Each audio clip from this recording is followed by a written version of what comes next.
ನಮಸ್ಕಾರ, ನೀವು ನೋಡ್ತಿರೋದು news 88 Gadag. Doctor B R. Ambedkar matric ನಂತರದ ಬಾಲಕಿಯರ ವಸತಿ ನಿಲಯದ ನೂತನ ಕಟ್ಟಡ ಉದ್ಘಾಟನೆ.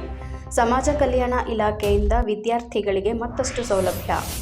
ಸಮಾಜ ಕಲ್ಯಾಣ ಇಲಾಖೆಯ ವತಿಯಿಂದ ನಿರ್ಮಿಸಲಾದ ಡಾಕ್ಟರ್ ಬಿ.ಆರ್. ಅಂಬೇಡ್ಕರ್ ಮೆಟ್ರಿಕ್ ನಂತರದ ಬಾಲಕಿಯರ ವಸತಿ ನಿಲಯದ ನೂತನ ಕಟ್ಟಡ ಹಾಗೂ ಮೂಲಸೌಕರ್ಯಗಳ ಉದ್ಘಾಟನಾ ಕಾರ್ಯಕ್ರಮವು ಇಂದು ಗದಗ ನಗರದ ಪೂಜಾರಿ ಶ್ರೀ ಲೋಕೇಶ್ವರ ಸಮಾಜ ಕಲ್ಯಾಣ ಭವನದಲ್ಲಿ ನಡೆಯಿತು.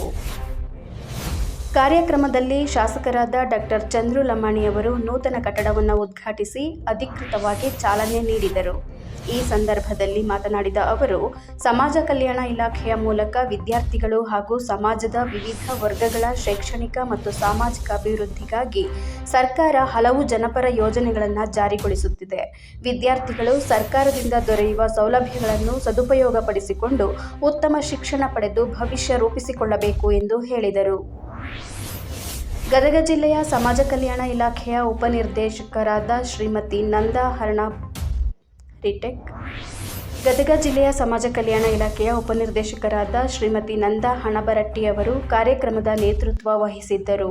ಇಲಾಖೆಯ ವತಿಯಿಂದ ಕೈಗೊಳ್ಳಲಾಗುತ್ತಿರುವ ವಿವಿಧ ಅಭಿವೃದ್ಧಿ ಕಾರ್ಯಗಳು, ವಸತಿ ನಿಲಯಗಳಲ್ಲಿನ ವಿದ್ಯಾರ್ಥಿಗಳಿಗೆ ಕಲ್ಪಿಸಲಾಗುತ್ತಿರುವ ಸೌಲಭ್ಯಗಳು ಹಾಗೂ ವಿದ್ಯಾರ್ಥಿಗಳ ಕಲ್ಯಾಣಕ್ಕಾಗಿ ಜಾರಿಯಲ್ಲಿರುವ ಯೋಜನೆಗಳ ಕುರಿತು ಮಾಹಿತಿ ನೀಡಿದರು. ನೂತನ ವಸತಿ ನಿಲಯದ ಕಟ್ಟಡದಿಂದ ವಿದ್ಯಾರ್ಥಿನಿಯರಿಗೆ ಸುರಕ್ಷಿತ ಹಾಗೂ ಉತ್ತಮ ವಾತಾವರಣದಲ್ಲಿ ವಾಸ್ತವ್ಯ ಮತ್ತು ಶಿಕ್ಷಣ ಪಡೆಯಲು ಅನುಕೂಲವಾಗಲಿದ್ದು, ಅವರ ನೂತನ ವಸತಿ ನಿಲಯದ ಕಟ್ಟಡದಿಂದ ವಿದ್ಯಾರ್ಥಿನಿಯರಿಗೆ ಸುರಕ್ಷಿತ ಹಾಗೂ ಉತ್ತಮ ವಾತಾವರಣದಲ್ಲಿ ವಾಸ್ತವ್ಯ ಮತ್ತು ಶಿಕ್ಷಣ ಪಡೆಯಲು ಅನುಕೂಲವಾಗಲಿದ್ದು, ಅವರ ಶೈಕ್ಷಣಿಕ ಪ್ರಗತಿಗೆ ಇದು ಸಹಕಾರಿಯಾಗಲಿದೆ ಎಂದು ತಿಳಿಸಿದರು. ಕಾರ್ಯಕ್ರಮದಲ್ಲಿ ಸುನೀಲ್ ಮಾನ್ಶೆಟ್ಟರ್, ನಾಗರಾಜ್ ಮಡಿವಾಳ, ಭೀಮಪ್ಪ ಎಂಗಾಡಿ ಸೇರಿದಂತೆ ಗಣ್ಯರು, ಸಮಾಜ ಕಲ್ಯಾಣ ಇಲಾಖೆಯ ಅಧಿಕಾರಿಗಳು, ಸಿಬ್ಬಂದಿ, ವಿದ್ಯಾರ್ಥಿಗಳು ಹಾಗೂ ಸಾರ್ವಜನಿಕರು ಇದ್ದರು.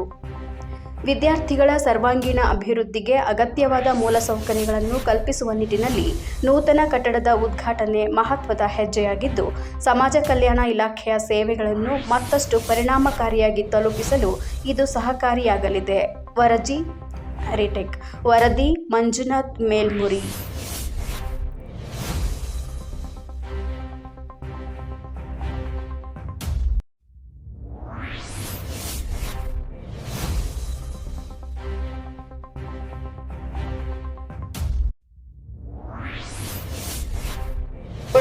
ಆಯ್ತಾಯ್ತು ಇಲ್ಲಿ ದೂರ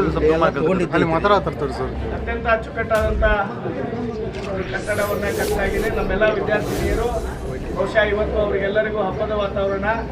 ನಾಳೆ ದಿನವೇ ಇವತ್ತು ಮತ್ತು ನಾಳೆ ಅವರು ಶಿಫ್ಟ್ ಆಗಿ ಇಲ್ಲೇ ಒಂದು ಭವ್ಯವಾದ ಬಿಲ್ಡಿಂಗಲ್ಲಿ ಅವರೆಲ್ಲರೂ ಇರಲಿ. ಅವರು ಸಹಿತ ನಮ್ಮ ವಿದ್ಯಾರ್ಥಿಗಳು ಒಳ್ಳೆಯ ರೀತಿಯಿಂದ ವಿದ್ಯಾಭ್ಯಾಸ ಮಾಡಲಿ ಅಂತೇಳಿ ವಿದ್ಯಾರ್ಥಿಗಳು ಮುಂದಿನ ದಿನಮಾನದಲ್ಲಿ ಅವರೆಲ್ಲ ಒಳ್ಳೆ ಹುದ್ದೆಯಲ್ಲಿ ಅಲಂಕರಿಸಲಿ ಅಂತೇಳಿ ಧನ್ಯವಾದಗಳು.